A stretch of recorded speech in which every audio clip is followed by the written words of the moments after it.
Welcome to the deep dive. You've sent over some really compelling material for us to look at today. Yes, focusing on how local churches can, really play a bigger part in global mission. Exactly. It seems you're keen to understand the core ideas, the practical side, and maybe some less obvious aspects too. That's right. We've got this article by George Miley. He's got, 20 years with Operation Mobilization Yeah.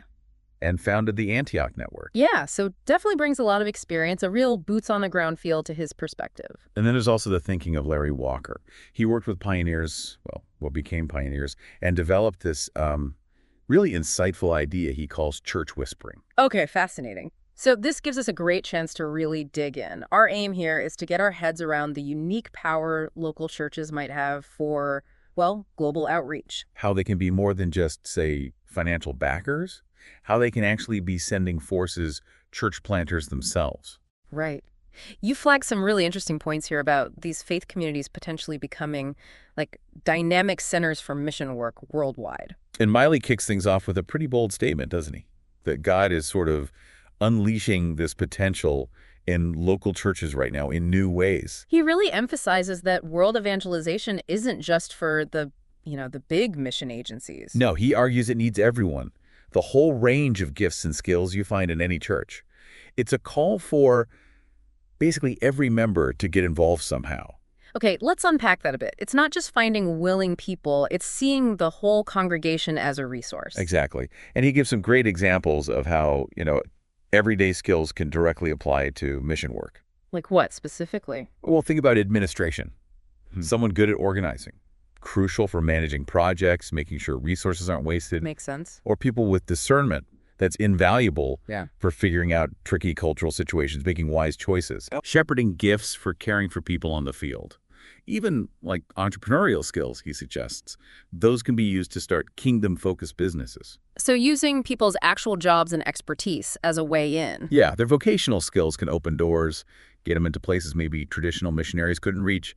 It's a much broader view of what counts as a mission skill. Definitely broader than just feeling a call to preach overseas. But he still values the traditional support too, right? Finances, prayer. Oh, absolutely. Miley is clear that stuff is vital, but he also sees this growing hunger in churches for something more. More direct. Yeah, more hands-on and active, as he puts it, especially as churches learned about specific people groups who haven't heard their message. It sparks something. So it shifts from just donating to feeling a real sense of ownership? Exactly. And that shared ownership, he argues, leads to a much bigger investment from everyone, not just cash, but time, skills, energy, a real feeling of responsibility. Okay. And he has an example of this, doesn't he? The Atlanta church. Yes, the story of the church that felt called to the Muslims in Bosnia. It's quite powerful. What stands out about their approach? Well, how deliberate they were. They didn't just jump in. They sought advice from experienced people. And they made this public commitment that on the road to Sarajevo marker. That public declaration feels important. It does. And then, ironically, the Bosnian War, this terrible event, actually became the opening for them to act. They started sending teams to help refugees. But it wasn't just short-term relief work. No, that's the key point Miley makes. The long-term result was significant. Those early efforts laid the groundwork for developing local Bosnian leaders. Wow. And eventually, a dedicated church planting team emerged, working with the new Bosnian church. And this movement became known, even respected by national leaders, for being effective. It shows what sustained focus from one church can do. That's a compelling case. But as Miley also points out, it's not always smooth sailing. He shifts then to talk about potential problems. Right, the pitfalls, Yeah. even with the best intentions. The first one he mentions is this independent attitude. What's he getting at there? It's basically pride. A church thinking it can do it all alone without needing help or partnership from the wider Christian community. Like they don't need outside wisdom or experience. Exactly. He stresses that God blesses humility and unity in mission. That go-it-alone approach can actually get in the way. Okay. Then he talks about a failure to count the cost. Sounds like a warning about underestimating the commitment. Spot on. Miley emphasizes that this kind of mission work, especially among unreached groups, is often really demanding, spiritually challenging. So churches need to be realistic. Yeah, realistic about what it will ask of their people, those who go, those who support. And the church leadership needs to be fully committed for the long haul, ready to provide real support. Which links to his next point about a short-term mentality. Short trips are popular, but he seems wary. He sees value in them, definitely, for awareness, for prayer, building connections, but they have to be part of a much bigger long-term plan. Not just an end in themselves. Right, the idea that you can make a lasting impact in just a year or two. He says that's usually unrealistic. It takes time. Yeah. Years, decades sometimes. He also flags a lack of training. Churches teach their members, obviously, but he thinks more is needed for cross-cultural work. Yes, while the local church provides the foundation, he really pushes for seeking out specialized mission training. Formal courses, or other kinds. All kinds, formal, informal, non-formal. And crucially, connecting with others in the mission world to learn from their experience. No single church has all the expertise. Makes sense. And the last pitfall he lists is a lack of proper care. Focusing on sending people out but forgetting about them once they're there. Pretty much. It's about planning up front for their ongoing well-being, spiritual, emotional, physical. You need a solid support system back home for people to thrive long-term. So those are the warnings. But then he flips it, right? He talks about what works, the keys to success for churches doing mission well. Exactly. And the first one is maybe deceptively simple. Learning to pray. But he means a specific kind of prayer. Not just general prayers for missions. He means focused, persistent, sustained prayer, specifically for the people group the church is committed to reaching, really seeking God's specific intervention for them. Okay. And then committing for the long haul, reinforcing that earlier point. Definitely. The effective churches, they understand this isn't a quick project. It's potentially decades. Until what? Until a strong local church is established. Right. Until there's a self-sustaining, flourishing church movement or, until Jesus returns. That kind of long view changes everything. It allows for deep relationships, real cultural understanding. He also comes back to taking ownership, but framing it positively this time. Yes. When the whole church feels like this is our project, the involvement just goes deeper. It's more sustained. Even short-term trips feel different then. Yeah, they become part of something bigger, contributing to the church's overall vision. He suggests it can actually bring new life to the whole congregation. Then he gets quite practical with utilizing structures. This is where he contrasts normal church operations with what mission might need. This is really interesting. He uses these terms modality and sodality. I like those terms. So the modality, that's your typical local church structure. It's designed primarily to nurture and care for the people already inside the church. Makes sense. Pastoral care, teaching, community. Right. But extending the reach, especially to unreached peoples, often needs a different setup, something more flexible, more outward focused. That's the sodality. So the structure that's good for pastoring might not be the best for, pioneering work in a totally different culture? Exactly. The goals and dynamics are different. So what's the solution? Does the church need to change its whole structure?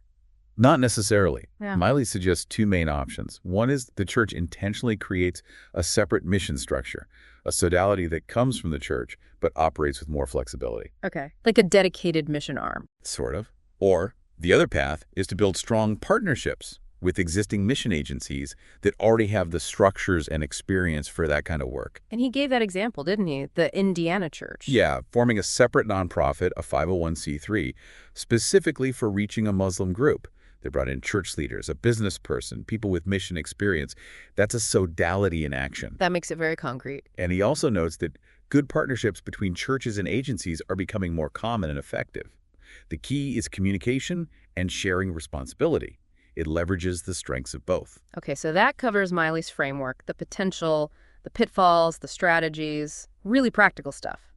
Now let's shift to Larry Walker and this church whispering idea. That sounds intriguing. It really is. He uses this analogy from horsemanship, comparing old, forceful horse-breaking methods with a gentler approach. Understanding the horse's nature instead of just forcing it. Exactly. Understanding their herd instincts. He noticed a lone horse will actually seek connection, even with a potential threat, rather than stay isolated. He applies that insight to working with churches.